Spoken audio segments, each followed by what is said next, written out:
So we have added a login logout functionality in our previous lesson. Let's add more functionality to this list property page now.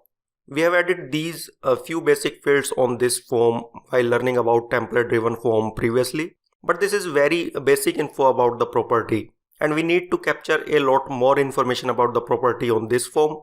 So this is going to be a big form with lot of fields. It makes sense to provide this information in different tabs.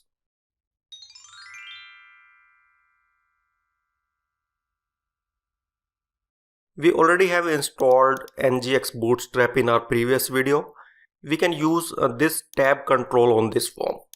So this is how it will look. Let's import a tab module in app module to enable the same. This is what we need to import in ng module in import array. Now we can use it in our add property component. So here is the code we need to use to add a tab set. Let's copy this, paste it here after the form tag, and here in the first tab let's add our existing content of our form. Save it and let's see how it looks. Perfect. We are getting these different tabs. The first one contain all of our basic fields and all other tabs are blank. Let's add more tabs as per our need and rename these existing tabs. First one should be basic info. Remove this ID. In second tab we are going to place pricing and area info. Third tab we are going to have address info, and two more tabs for other details and photo upload control.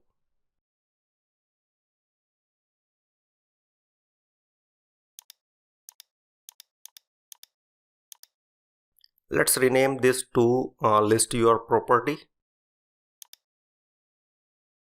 Here at the bottom we have these save and cancel buttons, but these buttons we will place on the last tab, and we will add next and back button here at the bottom on other tabs.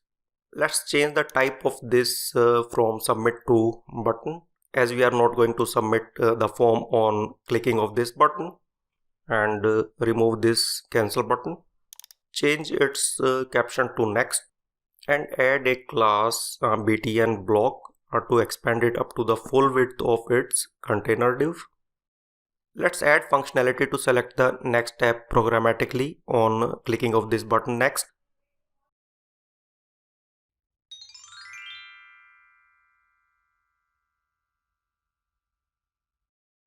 So if we look at the documentation, here is the code to select the tabs.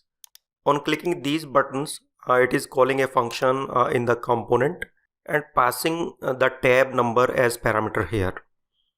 Also this template variable is defined here that we are using in component to get the access of tab controls using @viewchild.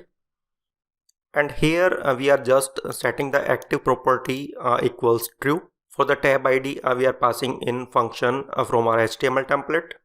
Let's implement the same in our application. Add a template variable. You can name it whatever you want. We can access our tab set here using @viewchild. Let's copy this code,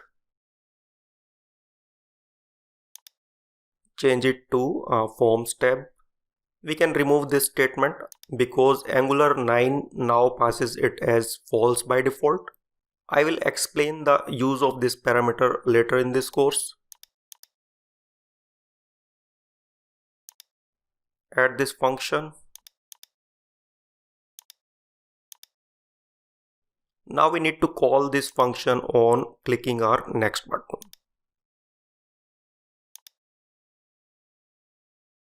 Pass 1 as parameter here to select the second tab, as indexing of this tab is 0 based. Perfect. Our pricing and area tab is selected on clicking our next button. Let's quickly add the next and previous button on other tabs for navigation.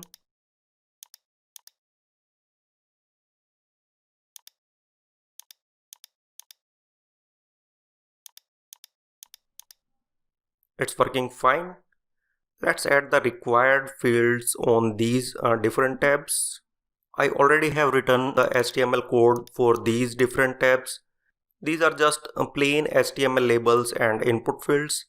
I have provided the link to this form in description. You can copy and paste the same in your code.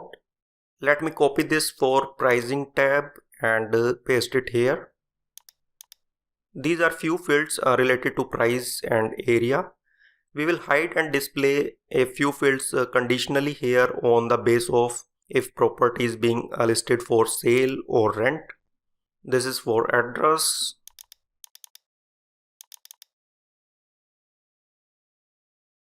And this one for other details. Here this ready to move is the radio button, and this possession is type of date. I'll show you shortly what is the problem with this standard date type input field. This is for the photo tab. Here I am putting a dummy button. We will implement this photo upload functionality later in this tutorial after releasing it on Firebase. Here I am using this class to set the minimum height of this div and few other styles like dashed border to give it a better look. So this is the final look of our form.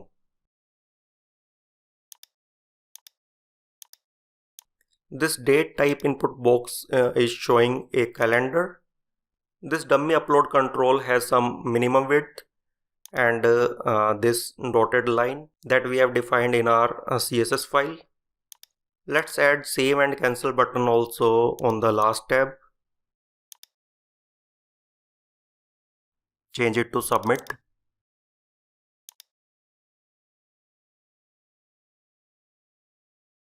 And this one to reset. Let's put this save button at the bottom.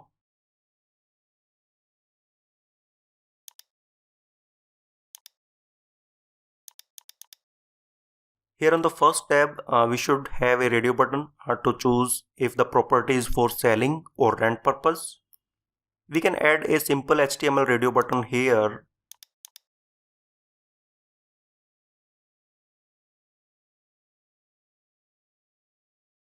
And it looks like this. Although it will serve our purpose, but let's make it a little more professional and replace these radio buttons with some cool buttons provided by NGX Bootstrap.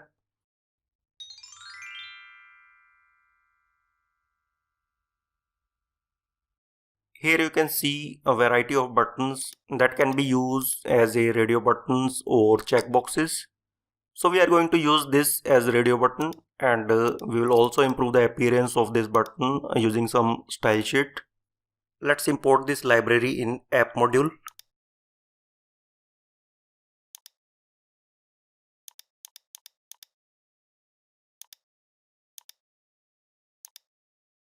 Now we can use it in our property listing form.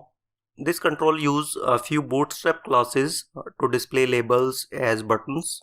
We need to group labels between a div having a class btn group, and this directive named btn radio group will add the functionality of clicking and more features to these buttons. This Bootstrap class btn outline primary will add some outline around the button, and btn radio will set the value that we can use to store in our database. We can add multiple labels and can set different values for each. We need to make sure this name should be same for all labels to get this work correctly.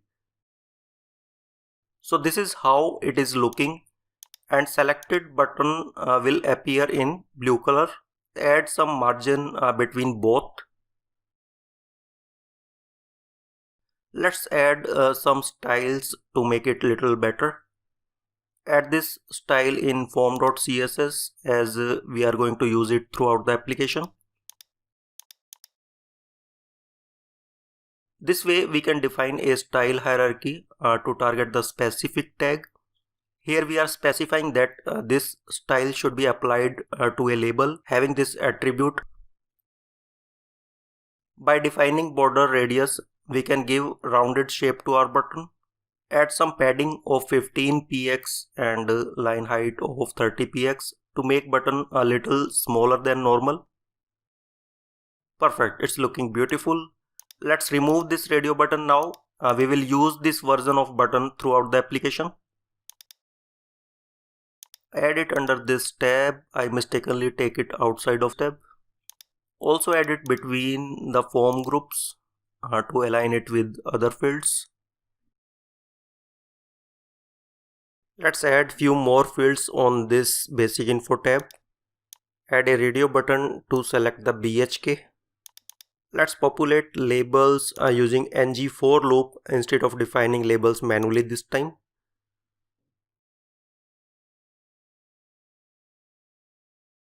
We can use property binding and we can use this variable here to set the value of this radio button in a loop. And here we can use a string interpolation to print this variable. Now we can select the number of BHK using this radio button. Let's convert this property type as well into a radio button.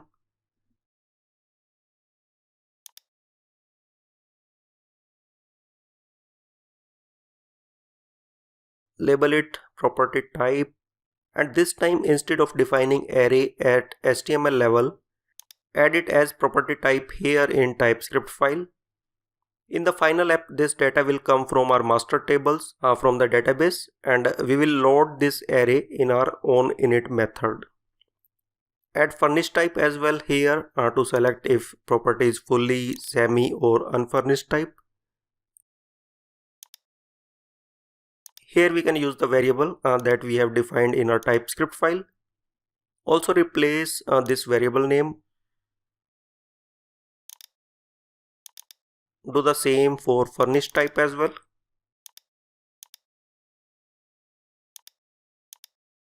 Let's rename this. It can be a building, society or project name. As we already have taken the price field on second tab, let's rename it to city. Remove this ng model and name. We will work on integrating all fields with Angular form in our next video. So we have added all the required fields. Let me replace these text boxes as well with the radio buttons. So our form design is almost ready. But as mentioned earlier, we have used this input as a date type. So if we are using Chrome browser, you can see this beautiful calendar. The problem with this control is it does not behave the same in different browsers. For example, if we are using Microsoft Edge, it appears something like this. So in order to give a consistent look and behavior, we can use this ngx bootstrap datetime picker control that behaves consistently in all browsers and gives a user a better experience. Let's implement the same next.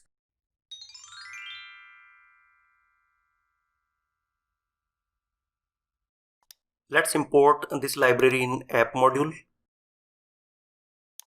Add this line in the imports array of ng module to enable this functionality in our application. We also need to add CSS to render it properly. So there are two ways. Either we can import it from this location or we can use their CDN link. Let's add this CDN link in index.html.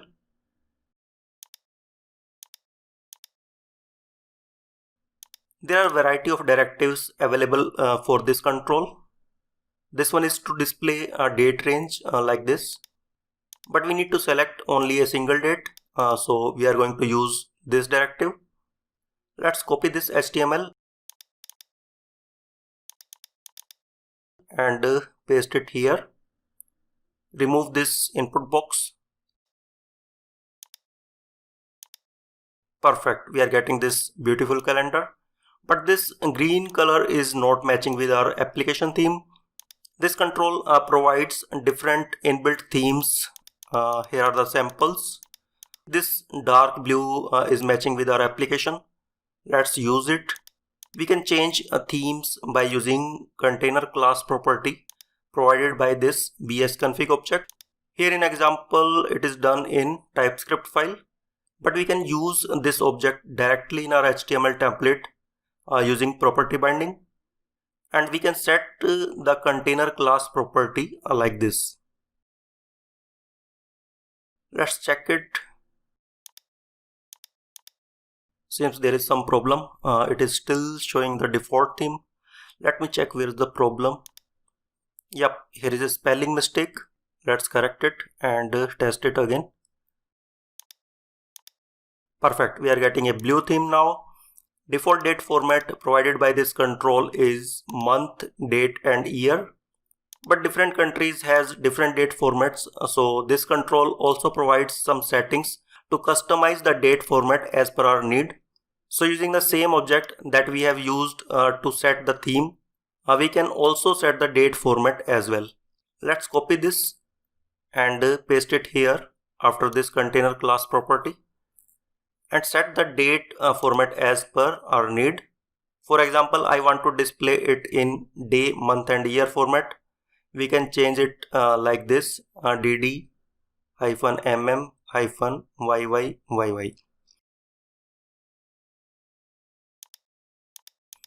We are now getting a date in day, month, year format. Let's check it in different browsers. So on Microsoft Edge, it appears similar to the Chrome, and also date is appearing in day, month, year format. So these NGX bootstrap controls are very useful in our Angular project. There are a lot of other configuration and functionality available for this control. I recommend you to take some time and explore other controls and settings as well for your knowledge. Next, we will add property card preview here at the right side of this form. We can divide our form into multiple columns using row and call classes provided by Bootstrap. Let's take this complete form into a separate div and give it a class row. Take this content inside another div and give it a class call8. Add another div and give it a class call4. So now this form is divided into two columns. Add a heading here. Let's check if columns are aligned properly. Yep, we are getting two columns side by side, but there is no space at the bottom of this form.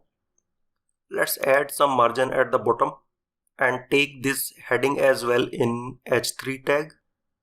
Add this heading in card header to give similar look to both columns. So add a property card and let's put it inside in another div. But this property card will not render until we will pass the required data into this component. If you remember, we already have set up a mechanism to pass the data into this property card using this input property.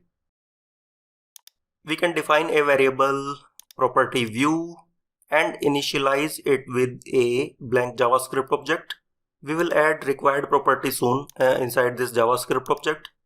For now, using property binding, we can pass our property view into property card component.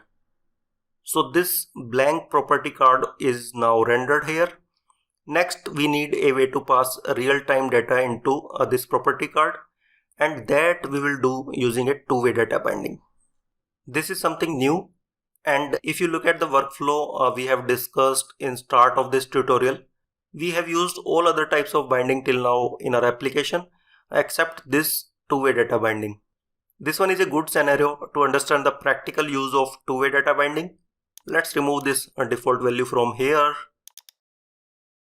So we need to add a required property inside this JavaScript object to pass it in our property card.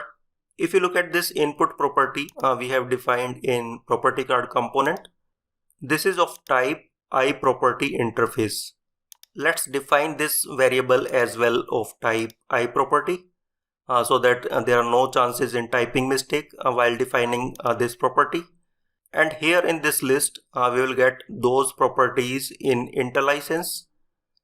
Let's initialize these properties with null values.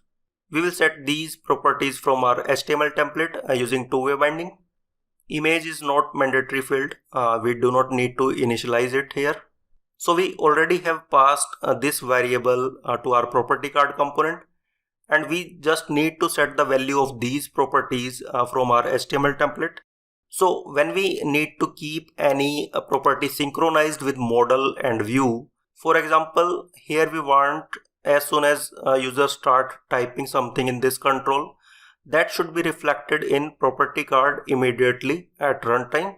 So in this scenario, we can use a two-way data binding like this. We need to take ng model in square bracket and then in round bracket. This is also called banana in the box because it looks something like that only.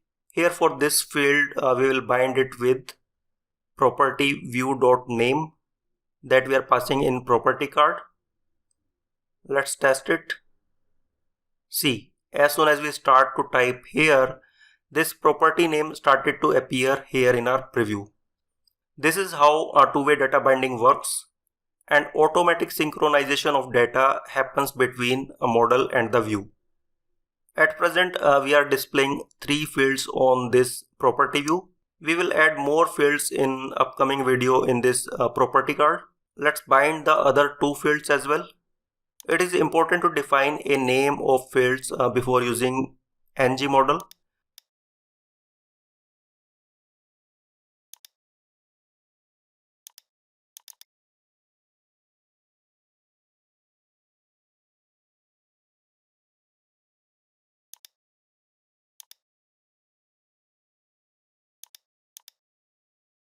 Perfect, it's working fine. Next we'll add a few CSS to make this form a little better, and then we will integrate it with Angular form. We will understand how to group controls in different tabs and put validation on those groups. This is something new that we have not yet covered in reactive or template driven form. I will explain the same in our next lesson. See you next video. Stay tuned. Bye bye.